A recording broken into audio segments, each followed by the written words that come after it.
Boa noite, amados, tudo bem? Glória a Deus, amém. Boa noite para quem está em casa. O desejo do nosso coração é que vocês estejam bem, em paz, com saúde, né? E que Deus possa cuidar daqueles que hoje estão em guerra.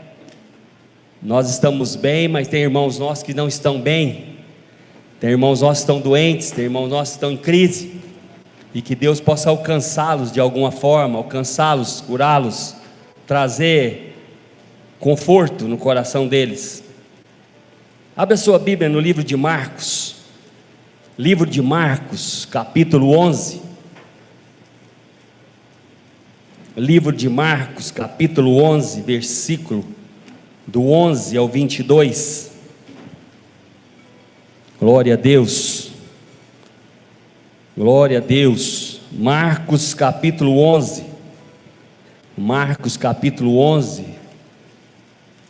do versículo 11 ao 22, todos encontraram? Amém? Vamos ler? E quando entrou em Jerusalém no templo, tendo observado tudo, como se fosse já tarde, saiu para Betânia com os 12. No dia seguinte, quando saíram de Betânia, teve fome, e vendo de longe uma figueira com folhas, ele foi ver se nela porventura acharia alguma coisa, e aproximando-se dela, nada achou senão folhas, porque não era tempo de figos. Então lhe disse Jesus: nunca, jamais coma alguém fruto de ti. E seus discípulos ouviram isso, e foram para Jerusalém.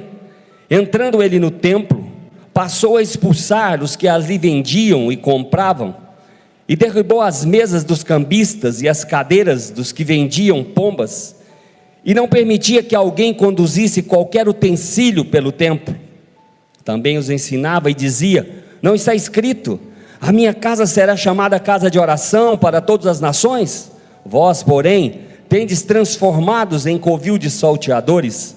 E os principais sacerdotes e escribas ouviam essas coisas e procuravam de um modo lhe tirar a vida, pois o temiam, porque toda a multidão se maravilhava de sua doutrina. E vindo à tarde, saíram da cidade, e passando eles pela manhã, viram que a figueira secara desde a raiz.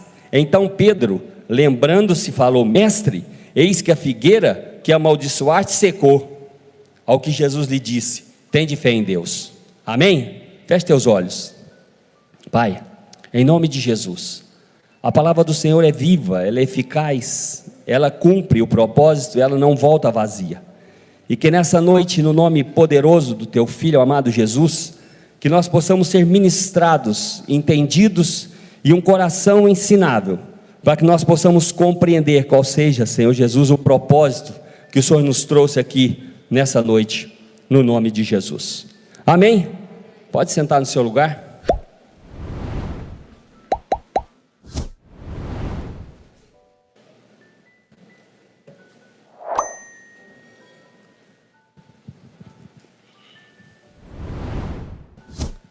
Amados, a palavra de Deus diz no livro de 2 Timóteo, no 3,16, ele diz assim que a palavra de Deus, ela é divinamente inspirada por Deus. Ela é divinamente inspirada por Deus. E o mais interessante, sabe o que é? É que quando a palavra, e quando nós lemos, e quando nós somos ministrados por ela, a palavra de Deus, ela nos ensina, ela nos repreende, ela nos educa, ela nos corrige. E todas as vezes que eu me deparo com essa palavra, e todas as vezes que eu sou ministrado por essa palavra, todas as vezes que você abre a Bíblia, todas as vezes que alguém lê essa palavra e compartilha com você, nesse exato momento nós vamos ser exatamente isso que vai acontecer conosco.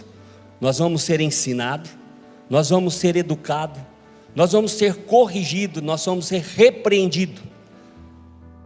Isso vai acontecer conosco nessa noite.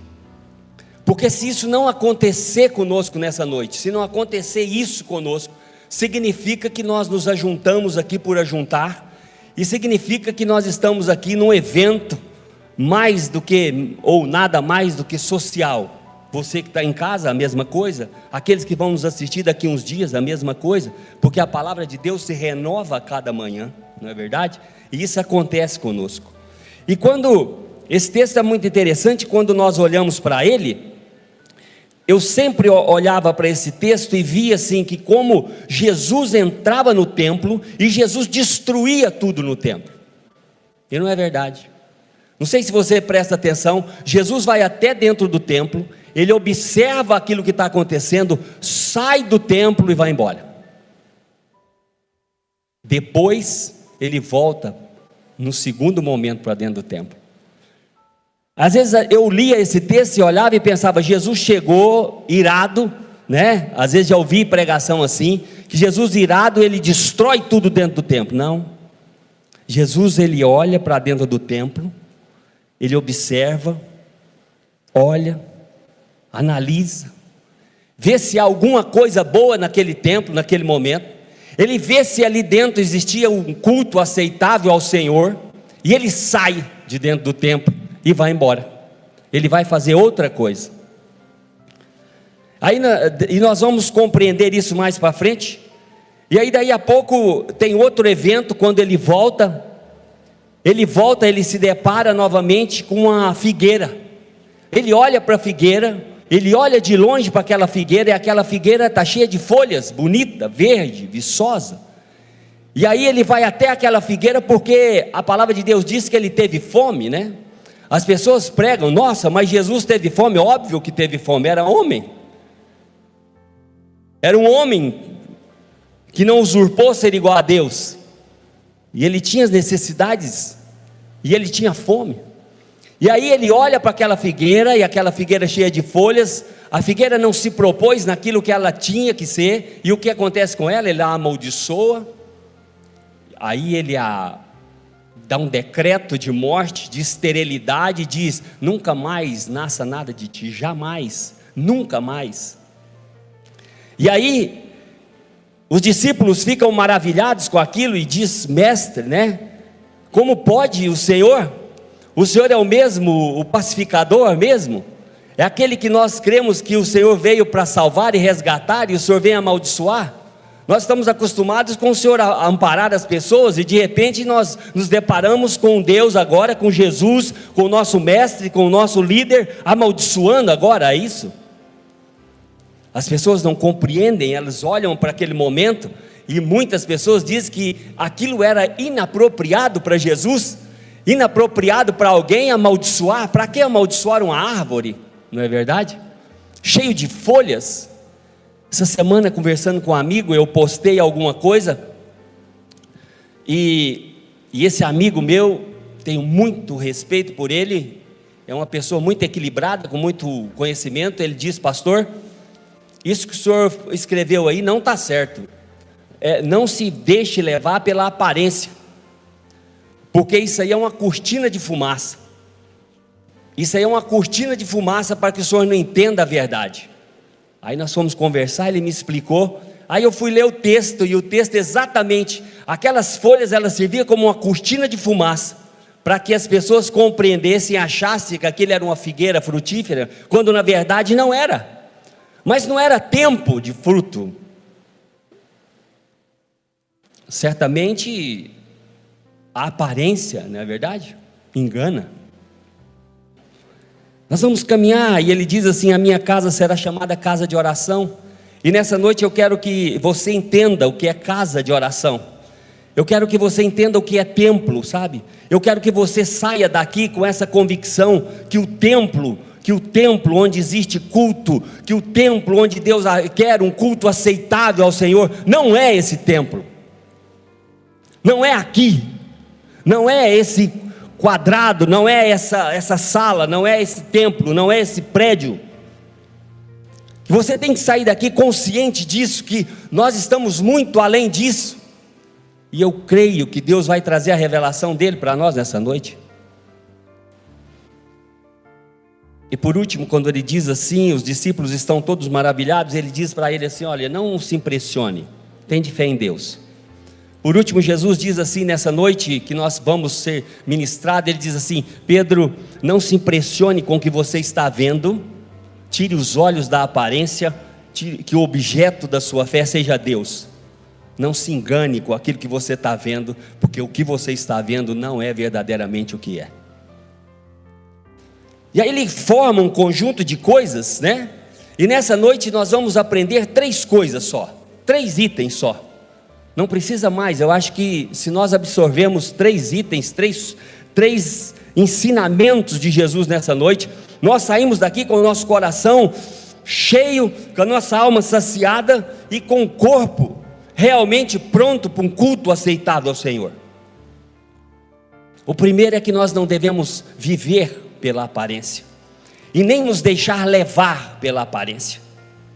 Esse é o primeiro ensinamento que nós devemos tirar daqui dessa noite. O segundo ensinamento é que o nosso corpo é templo onde habita o Espírito Santo de Deus. Nós precisamos entender e ser ensinados nessa noite que o nosso corpo é morada de Deus. Nós precisamos compreender isso. E terceiro, que o objeto da nossa fé deve ser somente Deus. Glória a Deus. Amém? Amém. Então vamos para o nosso primeiro tópico. Não se deixe levar pela aparência, não viva pela aparência. Sabe, irmãos, no versículo 11, quando Jesus entra no templo, no versículo 11, né, no 11, quando Jesus entra no templo, ele observa tudo como se fosse, né, assim, como já era tarde, ele olhou tudo, ele olha e observa o templo. Sabe o que esse texto nos leva? Lembra quando Paulo ele vai em Atenas, e ele chega em Atenas, e aí eles levam ele no Areópago, e ali ele começa a andar ali naquele lugar, e tinha muitos cultos ali, muitos deuses ali sendo adorados. Lembra disso? Quando nós líamos ali, existia um texto que existia um altar erguido, e estava assim: ao Deus desconhecido. Aí Paulo aproveita aquele momento e começa a ministrar o povo de Atenas. Mas pelo contrário, Jesus, quando entra no templo, ele olha e ele observa o templo. O problema, sabe o que é, irmãos? Quando Jesus entrou no templo, ele olhou para o templo e não achou nenhuma razão, ele não achou nenhum motivo, ele não achou nada que pudesse voltar e oferecer ao Senhor. Quando Jesus entra no templo, ele olha, e eu creio que Jesus muito minucioso, né? Muito, como que a gente pode falar? Muito sensível. E ele começa a olhar o templo, e ele começa a descrever tudo aquilo que estava acontecendo, pessoas vendendo, pessoas ali no átrio dos gentios, ali no átrio antes de entrar para o sacrifício. As pessoas não podiam se mover ali, porque estavam cheios de bancas, cheios de animais. Aqueles animais deveriam estar defecando naquele lugar, deveriam estar fazendo barulho, devia ter barulho de pomba, barulho de animais, e aquele povo comercializando, e os nossos irmãos do Oriente, eles fazem um comércio silencioso. Já viu como que é um comércio? Eles gritam, e deveriam estar gritando, oferecendo: vem para cá, aqui é só 20 reais, aqui uma pomba, aqui é 30, aqui é 15, faço por 12, e aquele barulho. Aí Jesus olha para aquilo e fala assim: como pode haver um culto aceitável ao Senhor dentro disso? Como pode haver um culto aceitável num templo desse profanado? Como possa haver um culto onde tem ladrões, onde tem mentirosos aqui? Eu creio que Jesus deve ter passado uma noite angustiante pensando naquilo, né? Ele olha para aquilo e diz assim: nossa, mas não pode, que aquilo é um templo. Então a visão de Jesus é que Jesus olha o interior do templo e ele vê tudo isso. Ele enxerga exatamente o que estava acontecendo. Mas se nós olharmos o capítulo 13 do versículo 1, quando eles saem do templo, pela segunda vez, Pedro olha para Jesus e diz o seguinte: que templo, hein, Senhor? Que edificação é essa, hein? Que maravilha! Vamos parafrasear? Como que conseguiram colocar pedras sobre pedras nessa altura? Como pode um engenheiro com tal magnitude? Como pode um templo tão suntuoso, tão grandioso? Sabe por quê? Os olhos dos discípulos, os olhos de Pedro estavam na aparência de toda a grandiosidade, de tudo aquilo que estava acontecendo, mas os olhos de Jesus estavam para dentro do templo. Entende isso? Jesus não estava olhando para fora do templo, Jesus olha para dentro do templo. Aí quando ele entra em Betânia, e ele está indo para o templo, ele está indo resolver um problema, ele está indo resolver algo que ficou de ontem para resolver. E ele vai em direção à figueira. A palavra de Deus, ela diz aqui que a palavra de Deus, ela vem para quê? Para ensinar. Ele vai diante da figueira, olha aquela figueira toda cheia de folhas, fala: eu vou comer agora. E quando ele chega, a figueira cheia de folhas, o que ele faz? Ele amaldiçoa a figueira. Por quê? Ele olha por qual o propósito que a figueira foi plantada. Ele olha por que a figueira está ali. Está ali para dar fruto. Mais uma vez os discípulos olham para a planta. Mais uma vez os discípulos olham para aquela planta verde, cheia de vida, e diz: como? Como o Senhor pode amaldiçoar uma figueira? Qual a razão de matar uma planta dessa? Não é nem templo, não é tempo ainda, o Senhor está cobrando algo que não é tempo. Sabe, irmãos, aqui nós podemos aprender duas coisas.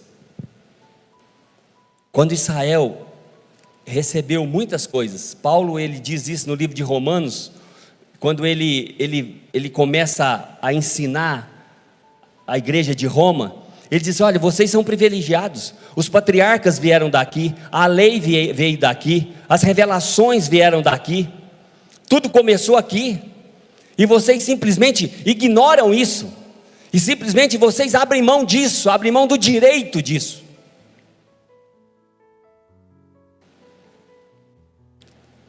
Aí, sabe o que é que nós aprendemos aqui? Que uma vida aparente, uma vida cheia de folhas. Sabe qual o problema da aparência? Eu vou dizer uma coisa para você: qual o problema da aparência? Igual nós estamos aqui, igual nossos irmãos estão em casa, nós estamos todos vestidos, e nós temos uma boa aparência, não é verdade? O problema é que quando nós chegamos em casa e nós tiramos a roupa, nós enxergamos a lepra. O problema é que eu olho para você, eu não enxergo. O problema é quando eu volto para casa, depois de uma batalha, como Naamã voltava para casa, um general de guerra, e quem olhava para aquele homem, eu creio, em cima de um cavalo, armado, e com a autoridade que tinha, com todos os homens que tinham sob o comando dele, eles olhavam para ele e diziam o seguinte: esse homem é perfeito, esse homem é tudo para nós. Olha só como ele luta, olha só como ele vai para o embate, olha como ele resolve os problemas, olha como ele tem autoridade, olha como ele resolve aquilo que tem que ser resolvido. Mas o problema é quando ele ir embora, quando ele chega em casa, e quando ele começa a tirar a armadura dele, a única pessoa que enxerga a lepra dele é ele. Ele podia ter uma aparência de general, mas era leproso. Nós podemos ter uma aparência de cristão, mas nós somos pecadores imundos, inúteis, cegos, pobre e nu. Quando nós chegamos em casa e nos despimos, e nós voltamos a ser quem nós somos, e quando nós saímos da aparência, nós enxergamos verdadeiramente que nós somos leprosos. Esse é o grande problema. Esse é o grande problema de quem vive de aparência. Nós podemos estar aqui hoje e fingir que somos um casal perfeito, Podemos fingir que somos uma família perfeita. As pessoas podem olhar para nós e dizer: é tudo o que eu queria. Um pai pode olhar para um marido aqui e dizer assim: quando a minha filha for casar, eu gostaria que casasse com uma pessoa como o fulano de tal, porque um homem íntegro, um homem reto, um homem obediente, um homem sábio, um homem que governa a casa dele. Mas só ele sabe, quando chegar em casa e se despir, o que o espera. O que o espera, irmãos, é que uma vida, aquela cortina de fumaça, ela vai sair. Aquela cortina de fumaça, ela vai ter que deixar de existir, e você vai ter que olhar para você verdadeiramente quem é você.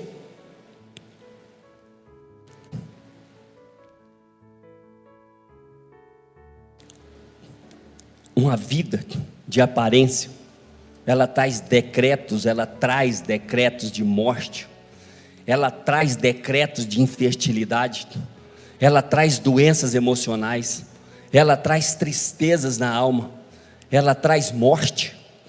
Sabe por quê? Nós não conseguimos viver verdadeiramente aquilo que somos, e nós não conseguimos verdadeiramente dar o fruto necessário, porque nós gastamos muito tempo fingindo ser aquilo que não somos. Uma vida de aparência, o maior problema dela é porque nós gastamos mais tempo, ao invés de produzir fruto naquilo que nós fomos chamados, nós gastamos tempo fingindo ser aquilo que não somos, fazendo força para sair uma coisa que você não é. Esse é o grande problema da aparência. Maior que o problema disso, sabe qual é o maior problema disso? É quando você olha para Jesus. Amados, Jesus tem uma paciência com o pecador. Ninguém tem mais paciência com o pecador, confesso, do que Jesus. As pessoas trouxeram aquela mulher pega em adultério, pegaram uma mulher pega em adultério, irmãos. Você não tem noção, adultério aqui, irmãos, na América do Sul, no Ocidente, é quase um hábito. Irmãos, mas lá não é assim. Mas quando trouxeram aquela mulher e disseram: Jesus, ela estava adulterando, foi pega em adultério. Aí Jesus olhou para ela, ela não negou, foi só adúltera mesmo, só adúltera. As pessoas foram saindo e Jesus olhou para ela e fala: fazer o quê, né? Já pecou mesmo. Vai, não peques mais. Vai, não peques mais. Jesus estava lá no Gólgota, lá os ladrões brincados na cruz, e alguém escarnecendo dele, e ele vai e promete o céu para um ladrão, confessa. Ele sabia que aquele cara era ladrão, falou: sou ladrão mesmo. Eu não merecia nem estar perto desse homem. Aquele homem diz o seguinte: não, eu sou ladrão.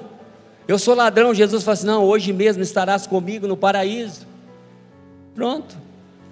Resolve quando eu não quero ser o que eu não sou, e eu dou de cara com Jesus, Jesus simplesmente olha para mim e fala: perdoados estão os seus pecados, vai, não peques mais, pronto. Camarada vem, trai ele, entrega ele, ele ganha um beijo de um cara que vai entregar ele, fala: que te trouxe aqui, amigo? Eu sei que você é um X9, eu sei que você veio me entregar, eu sei que você é vagabundo, eu sei que você se vendeu, mas não tem problema, faz o que tem que ser feito, pronto, acaba com isso.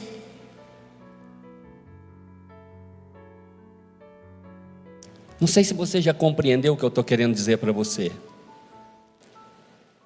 Não sei porque você se esconde. Eu não sei porque você se esconde e porque você faz tanta força para ser o que você não é.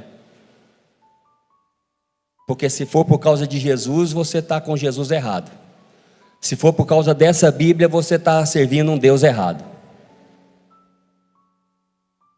Se você tem medo de confessar pecado, e se você tem medo de vivendo uma mentira na sua vida, eu posso dizer para você: não é por causa desse Deus.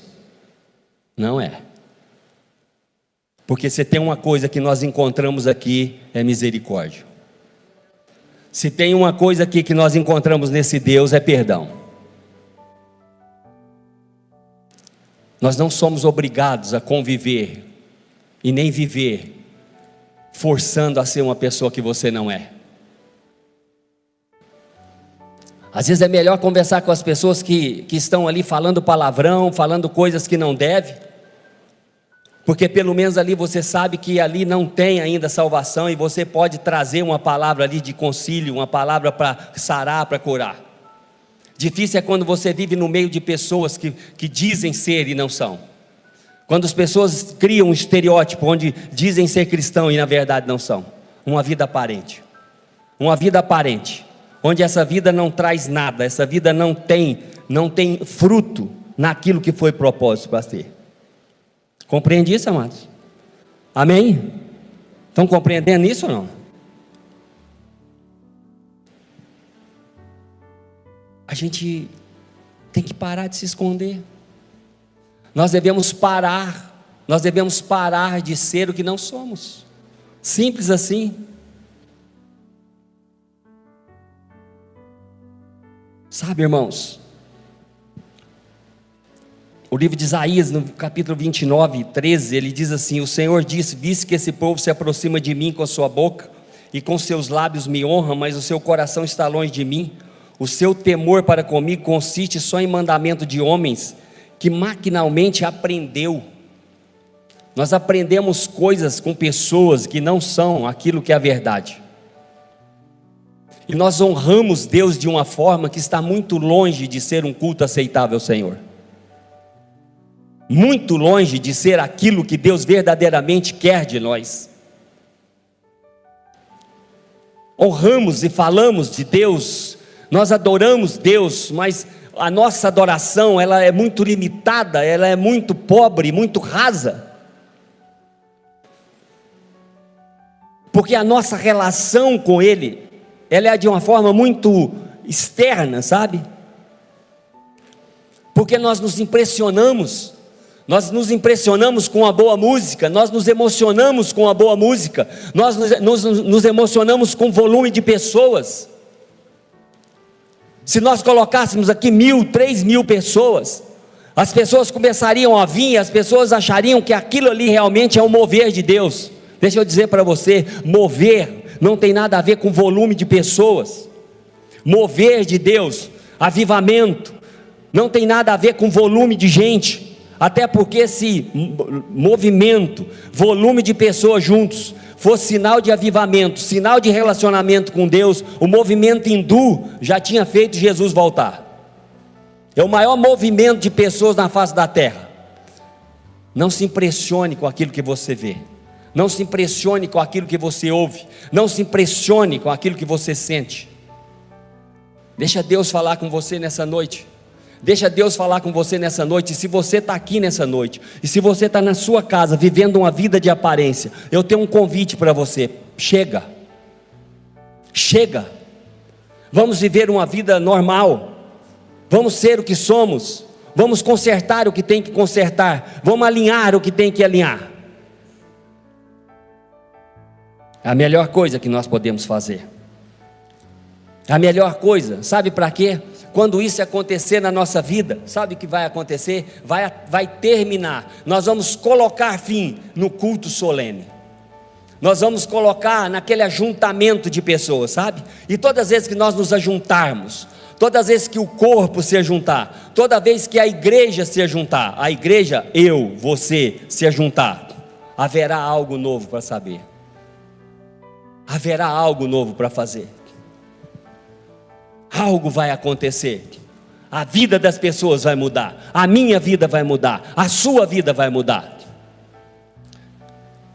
Fala para mim, por que nós vivemos tanto tempo na presença de Deus e nós não mudamos?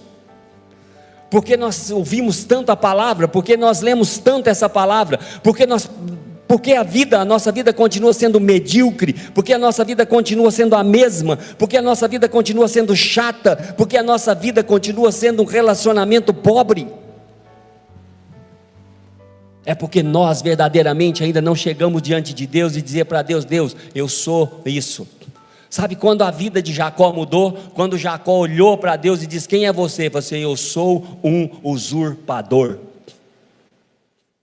O problema é que Deus olha para nós e fala: quem é você? Ele fala assim: eu sou pastor, eu sou crente, eu sou evangélico, eu sou dizimista, eu sou irmão. Mas o que resolve isso? O problema é quando você vai embora e tira a roupa, a lepra está lá. Até quando você vai conviver com isso? Até Jesus voltar e dizer para você: olha, não vai dar para você, viu? Deu ruim, passaporte negado, seu nome não está na lista, check-in não vai dar para fazer para você, porque você não vai nesse voo. Como é que vai ser? Aí eu te pergunto: vai continuar vivendo uma vida de aparência? Ou você vai dizer quem você é mesmo? Você já pensou que maravilha? Eu tinha um camarada muito próximo nosso, parente. Todas as vezes que o Francisco, alguns mais antigos, conhecia ele, todas as vezes que a gente chegava para ele lá no lar de Jerusalém, falava: fulano, como é que você está? Eu falava: estou caído. Fulano, como é que você está? Estou fumando maconha, tio. Ele me chamava de tio. Tio, estou fumando. E aí, bebi. Tio, bebi ontem. Saí com a prostituta. Ele não valia nada, mas ele nunca dizia aquilo que ele não era. Sabe que ele achou cura? Ele achou cura. Tinha uns que nós perguntávamos: como que você está? Eu estou firme. Como é que você está? Firme na rocha. Palavra de Deus firme no meu coração, nada me abala. Daí 2 dias estava fumando crack, estava na praça, prostituindo, adulterando. Sabe por quê? Deus é paciente demais com quem confessa, mas é paciência curta com aqueles que querem ser aquilo que não são. Muito curto. Jesus, a palavra de Deus diz que no livro de Isaías, ele fala assim: olha, as festas de vocês já são pesadas, eu estou cansado de vocês. Já pensou se eu ouvir isso de Deus, e Deus olhar para você e falar: estou cansado de você, eu estou cansado desse ajuntamento de vocês. Para mim já deu.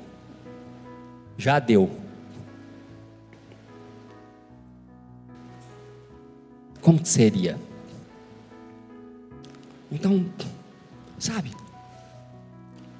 o que dá para a gente entender? É que um dos melhores lugares para a gente esconder quem somos é aqui dentro. O melhor lugar para esconder o nosso pecado está sendo dentro da igreja, porque a gente finge que é. Porque enquanto você está lá fora, fazendo o que não deve, pelo menos a gente já sabe quem é você, e eu sei quem sou eu também. Mas aqui dentro, a gente parece um caminhão de, todo mundo é igual. A gente pensa que está tudo certo, e aí não dá certo, aí você começa a culpar. Aí me culpa eu, culpa o outro, aí culpa o outro, culpa a igreja, culpa o sistema, culpa não sei quem.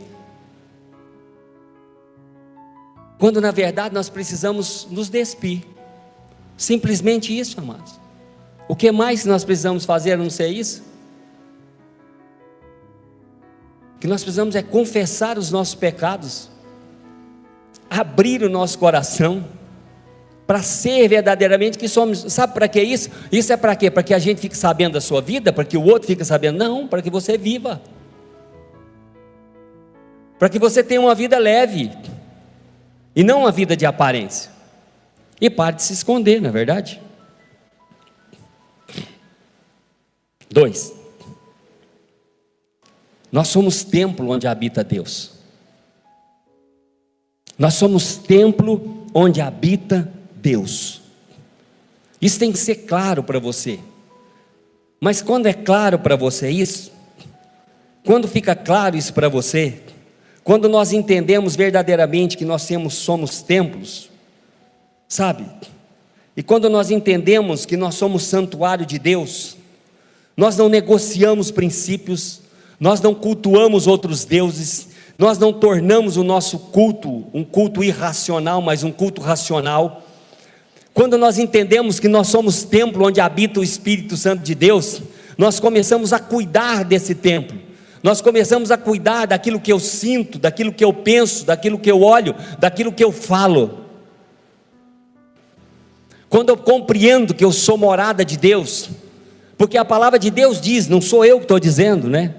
Ele fala, a palavra de Deus diz aqui, ó, ele diz assim, ó: acaso não sabeis o vosso corpo é santuário do Espírito Santo, que está em vós, o qual tendes da parte de Deus, que é, não sois de vós mesmos, porque vocês foram comprados por preço? Vocês são santuário de Deus, vocês são morada de Deus, diz lá no livro de João. Aí eu pergunto para você: existe um culto aceitável ao Senhor nesse templo aí? Existe um culto aceitável ao Senhor dentro desse templo? Será que esse coração terrivelmente enganoso foi convertido ao Senhor? Será que o altar foi erguido? Será que está havendo sacrifício aí? Será que está havendo relacionamento com Deus aí? Será que aquilo que você tem falado, aquilo que você tem trazido, é realmente aquilo que está dentro do seu coração? Será que aquilo que nós temos postado, aquilo que nós temos escrevido, aquilo que nós temos orado, será que isso verdadeiramente é algo que nós temos vivido intensamente? Será? Talvez.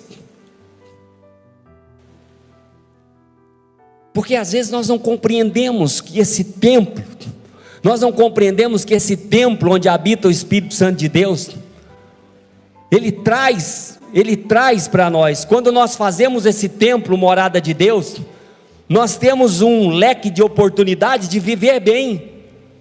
Nós temos um leque de oportunidade de viver bem em casa, no trabalho, com as pessoas, e mais, viver bem conosco mesmo. Olhar para nós e entendermos, quando nós estamos sozinhos, você olhar para você e falar: estou em paz. Não é as pessoas me condenarem, sou eu me condenar, sou eu me julgar. A questão é quando eu compreendo que o Espírito Santo de Deus habita em mim. É compreender que o Espírito Santo de Deus, ele faz morada. Jesus disse: olha, eu e o Pai, nós faremos morada em você. Será que temos a consciência disso? Ou será que nós estamos olhando para a grandiosidade das coisas que estão acontecendo? Ou será que nós estamos preocupados com aquilo que está acontecendo, e onde o meu coração, onde a minha vida, ela não faz mais sentido? Quando nós chegamos ao ponto de tirar a nossa própria vida, é porque nós não faz mais sentido viver.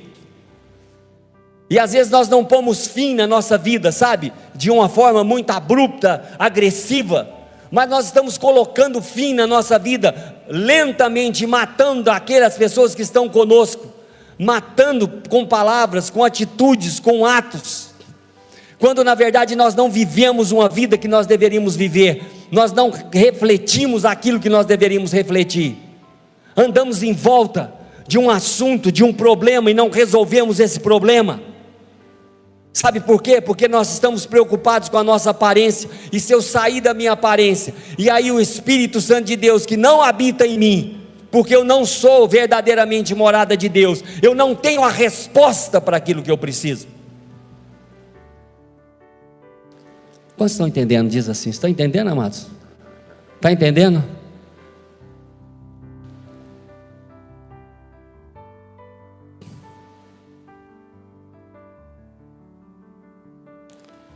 Aí quando a gente compreende isso, faz sentido para você quando Jesus ele entra no templo pela segunda vez? Ele entra no templo pela segunda vez, aí ele já não pergunta nada. Aí Jesus não pergunta se as pessoas estão bem, Jesus não pergunta se as pessoas, elas gostariam, por favor, você poderia retirar-se de dentro do templo? Não. Aí Jesus começa fazendo, sabe o que? Ele começa a purificação do templo. Ele começa a purificar o templo, sabe por quê? Porque ele olha para o templo e diz o seguinte: precisa haver um culto racional aqui dentro. As pessoas precisam ter liberdade para cultuar a Deus aqui dentro. As pessoas precisam ter liberdade para fazer o sacrifício aqui dentro. As pessoas precisam ter liberdade para fazer o que deve ser feito. Aí Jesus já não pergunta mais, ele começa a expulsar as pessoas, ele começa a tirar toda a impureza de dentro do templo, e aí ele derruba todos os altares ali. Não faz sentido para você que nessa noite você não deveria fazer isso aí dentro do seu coração?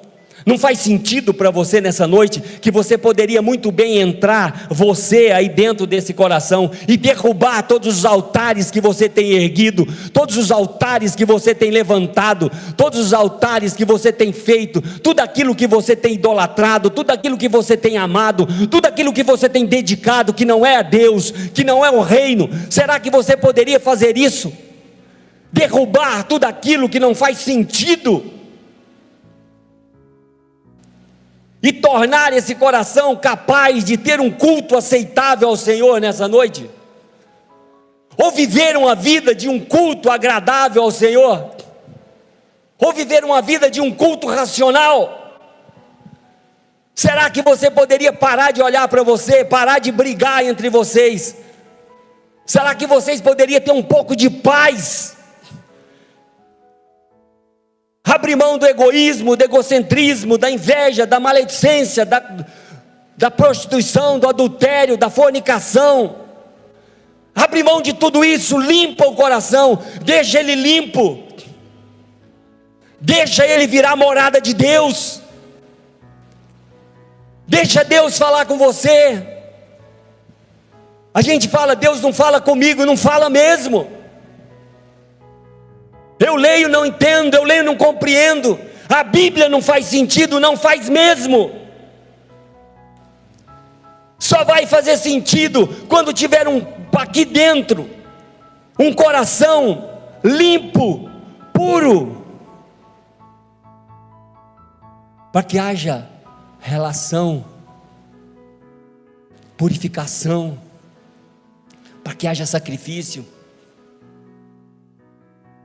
Como que eu vou entender algo que eu leio, não compreendo? Como eu posso entender isso? Só quando o Espírito Santo de Deus fizer isso.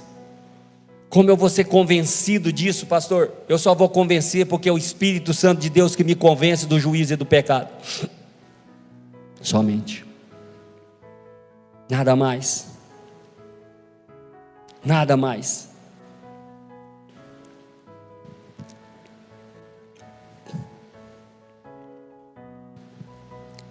Terceiro, quando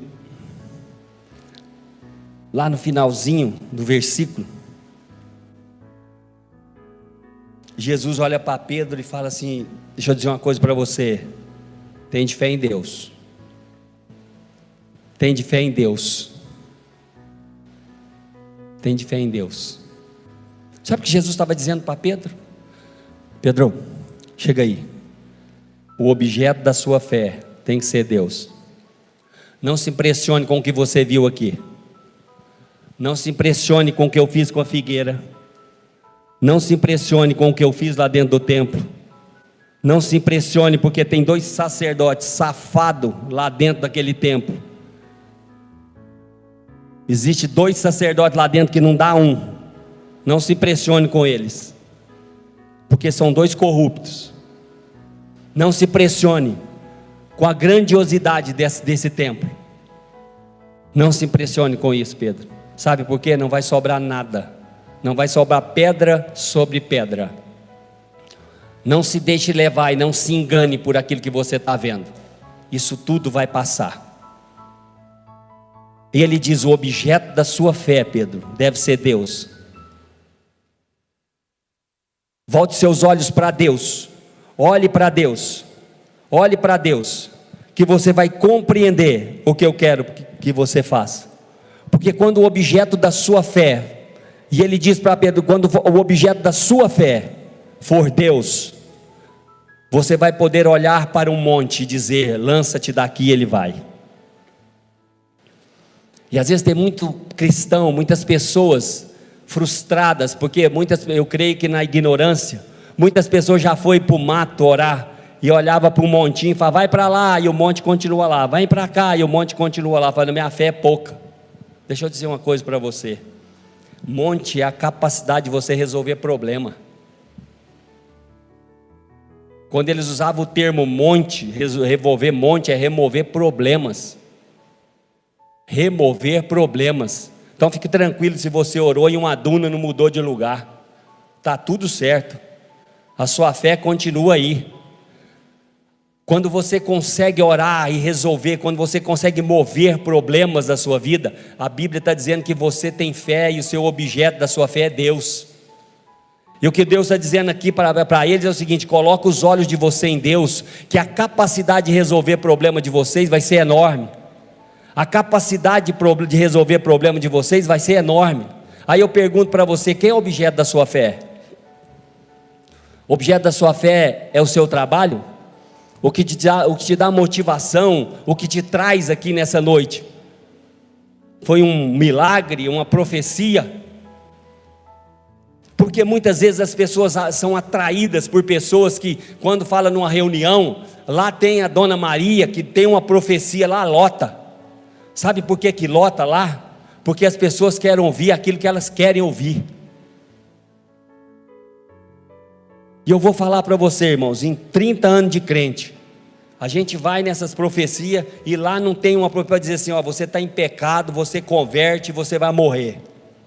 É sempre assim: ó, você vai receber, você vai ganhar, você vai tirar, a chave já está na sua mão, a porta está abrindo, o balão está chegando, o carro zero está chegando. Irmãos, ai, ai, ai, ai, ai.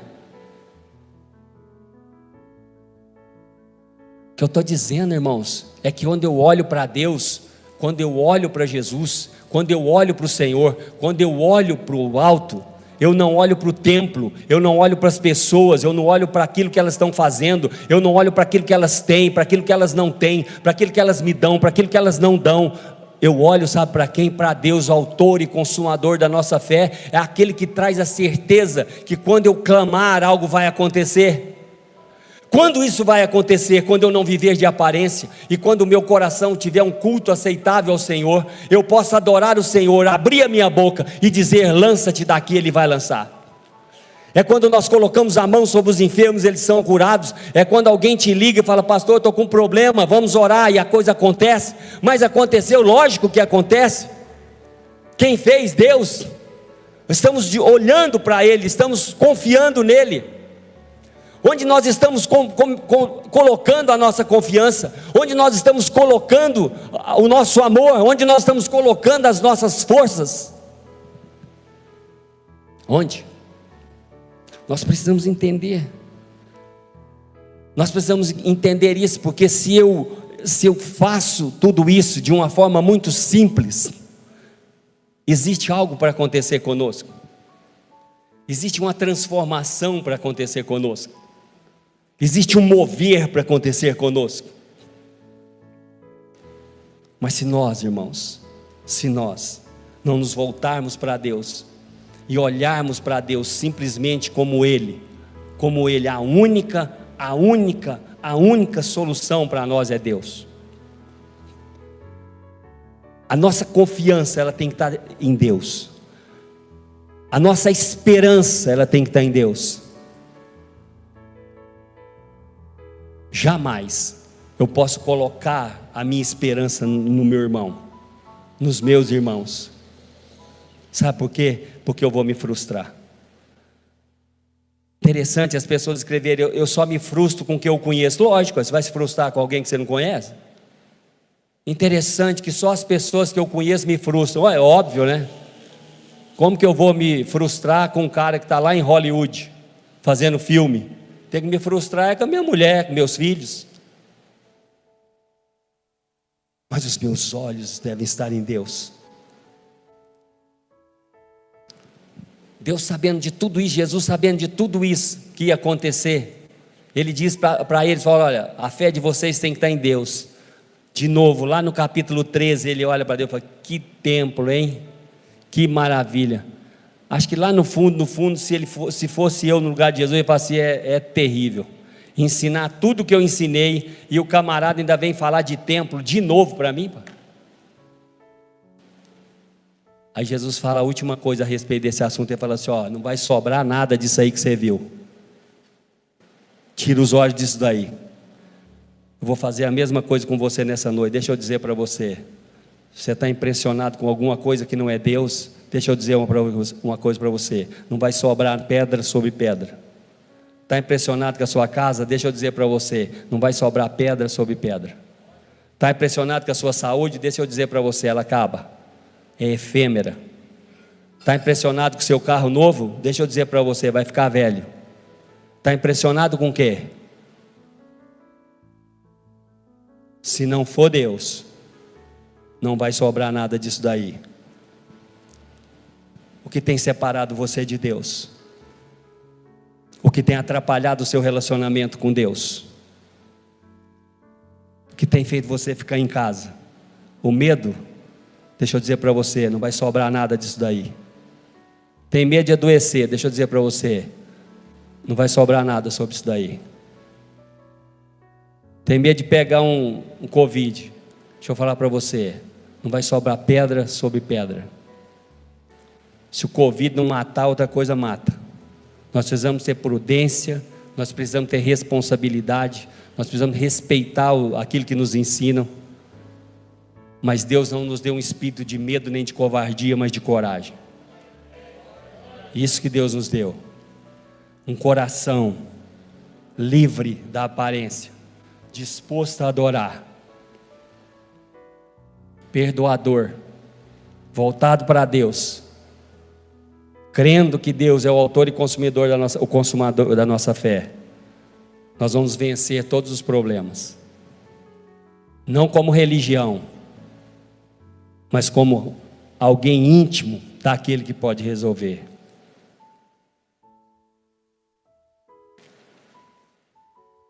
Para isso, os nossos olhos devem estar fixos em Deus, fixos naquele que nos fortalece, fixo naquele que nos tirou das trevas para a maravilhosa luz, fixo naquele que nos tirou da escravidão para reinarmos junto com Ele no reino dEle. Isso sim é Deus. Então nessa noite, amados, é isso que Deus tem para nós, é isso que Deus quer de nós, que nós possamos abrir mão de tudo aquilo que é somente aparente, porque não vai sobrar nada dessa aparência. Glória a Deus, amém. Quantos entenderam? Diz amém. Então fica de pé no seu lugar, vamos orar.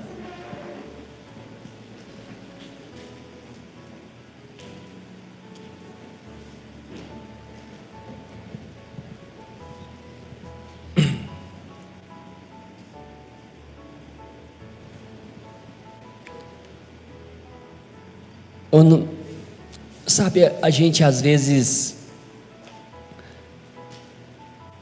nós ouvimos coisas e nós pensamos o seguinte: isso é uma grande bobagem. Mas eu vou dizer uma coisa para você: não é bobagem. Quando eu vou orar com você, e você vai para sua casa, você, sua esposa, eu gostaria que vocês, talvez aqui você não vai ter liberdade de fazer isso, mas eu gostaria que você fosse embora para sua casa e que você tivesse coragem, se tem um problema para resolver, olhar nos olhos dessa pessoa que mora com você, que você chama de cônjuge, ou de filho e filha, e diga para ela o que você tem que resolver, fala para ela o que tem que ser resolvido. Depois você me conta o que aconteceu. Algo vai acontecer na sua vida. Se nós pararmos de viver uma vida de aparência, vai acontecer algo nesse lugar que nós não imaginamos quanto pode ser bom para nós. Feche teus olhos. Pai, em nome de Jesus, obrigado pela tua palavra, obrigado pela vida de cada irmão, de cada irmã, obrigado por esse lugar, obrigado, Deus, pela graça e pela misericórdia do Senhor. Cura-nos, ó Pai, das lepras, cura-nos, ó Pai, de tudo aquilo que não provém do Senhor. Quebra toda a armadilha, quebra, Senhor Jesus, tudo aquilo que tem nos limitado a romper, a viver o melhor dessa terra.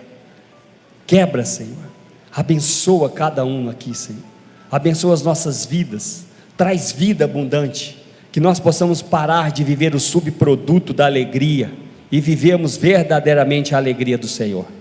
Pai, em nome de Jesus, eu oro pela vida dos meus irmãos que estão aqui, que estão em casa. Eu oro pela vida dos meus irmãos que estão em dificuldade hoje, que estão em luta, que estão tristes.